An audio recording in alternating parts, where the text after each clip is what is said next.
So, pambihira mga sangkay, mayroon pong malaking pasabog ngayon.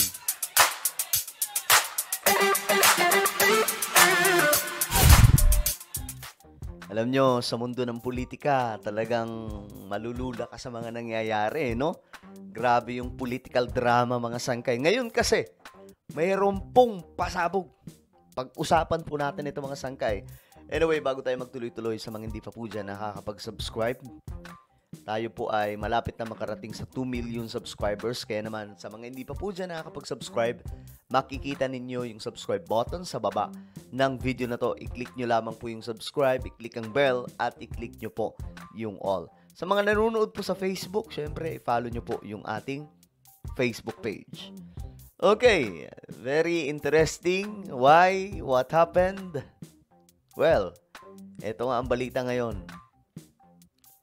PNP Chief General Nicolas Torre III sinibak ayon sa Malacanang.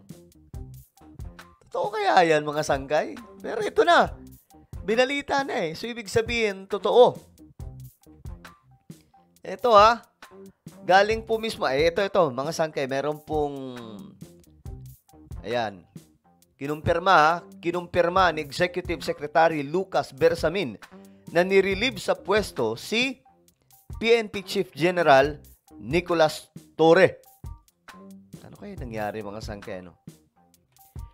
Ayan, ito po yung mensahe. Galing po ito sa galing po sa Executive Secretary doon sa Malacanang. Police General Nicolas Torre, Philippine National Police PNP, Camp Crame, Quezon City. General Torre, you are hereby relieved as Chief PNP effective immediately. Naku. Ano to Ano kaya nangyari, mga sangkay? Bakit?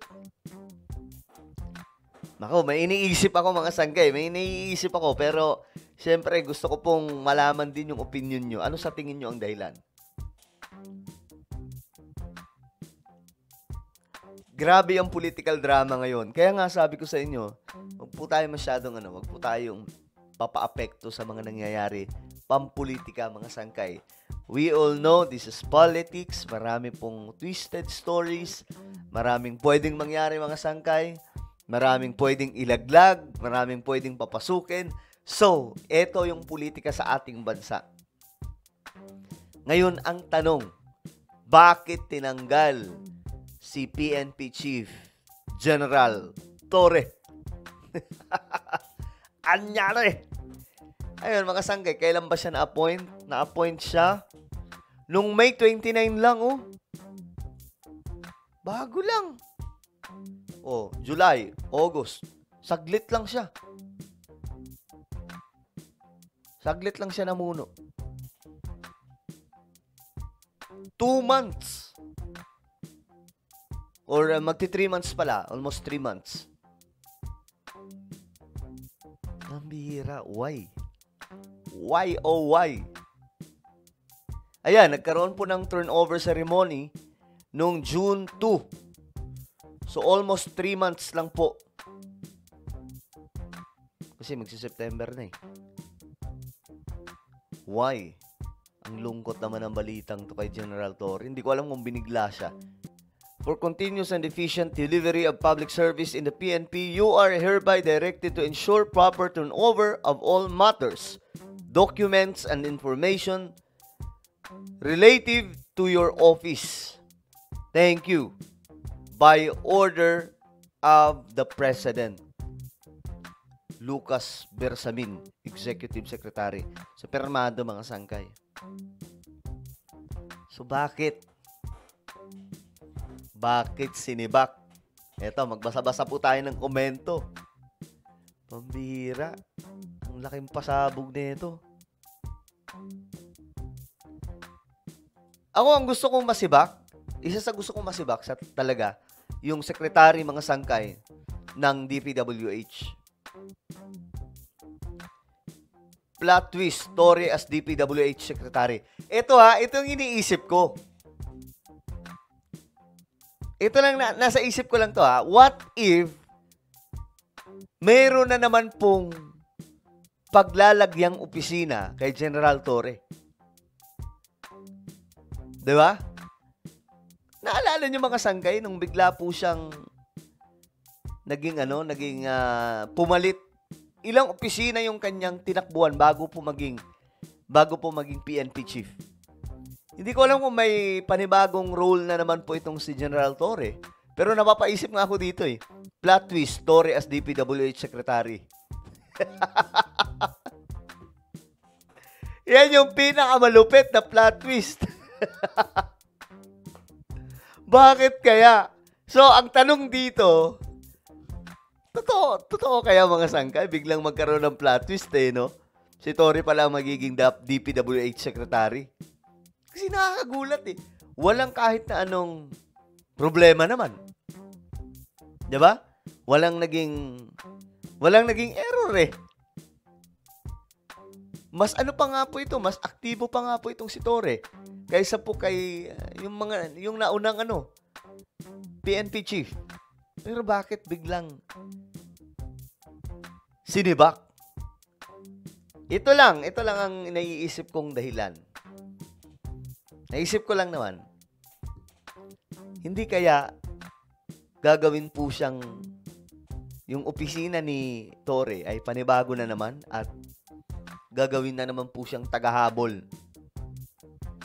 nitong mga tiwaling mga opisyal sa Kongreso, sa Senado, at lalong-lalo na po yung mga kontratista at mga opisyal ng DPWH. Naisip ko lang, alam nyo itong highlight ko lang. Plot twist, Torre as DPWH Secretary. What if? Kasi, itong si Torre mga sanggay, meron pong yung identity niya as tagahablot ng kahit na sinong tao. Hindi siya natatakot eh. 'Di ba? Si PRRD nga, asan na ngayon? Nandun sa dahig. Sino naghablot? Si Torre. So itong taong to, wala tong sisinuhin. Congressman ka man, senador ka man, yayariin ka talaga. Niyari nga si PRRD. 'Di ba? Nakita nyo kung paano niya inangasan, tinapatan yung angas ni PRRD nung time na nasa sila? Ano ba yun? Nasa airport ata yun mga sanggay o something na dinala nila si PRRD. So, what if? What if? Sabi naman ng isa, may aarestuhin na kasi, arrest warrant is waiving. From champion to relief position, real quick. Sobrang bilis din talaga. As in, hindi man lang pinaabot ng 1 taon. Kahit nga lang, kalahating taon eh. So, ang tanong dito, bakit?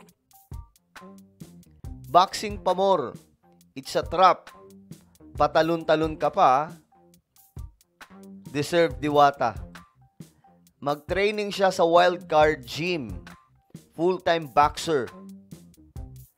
Ayan, natapos din ang palabas. Ginamit lang para madala si PRRD ngayon. Wala ka ng pakinabang. Hindi tayo sure dyan. Mamaya. Diba? Mamaya, nilipat lang pala yung opisina na ito. Pero what if? Ito lang, tanong po. What if siya po yung maging DPWH Secretary para linisin po yung DPWH? Tingin niyo mga sangkay. At magparusa sa mga lokong opisyal. Kasi ngayon seryoso si BBM, 'di ba? Sa paghablot dito sa mga tiwali. Well, ano sa tingin niyo? Anong nangyari? Bakit namang ganun? Bakit biglang may tanggalan na naganap? Ayun ito yung mga ngayon mga sangkay, Bye-bye Torre. Why? Well, ano po ang inyong opinion, guys? Just comment down below. Pambihira. Meron tayong YouTube channel, Sangkay Revelation. Hanapin nyo po ito ngayon sa YouTube. Kapag nakita nyo na, i-click nyo po yung subscribe, i-click ang bell, at i-click nyo po yung all. Ako na po ay magpapaalam. Mag-iingat pong lahat. God bless everyone.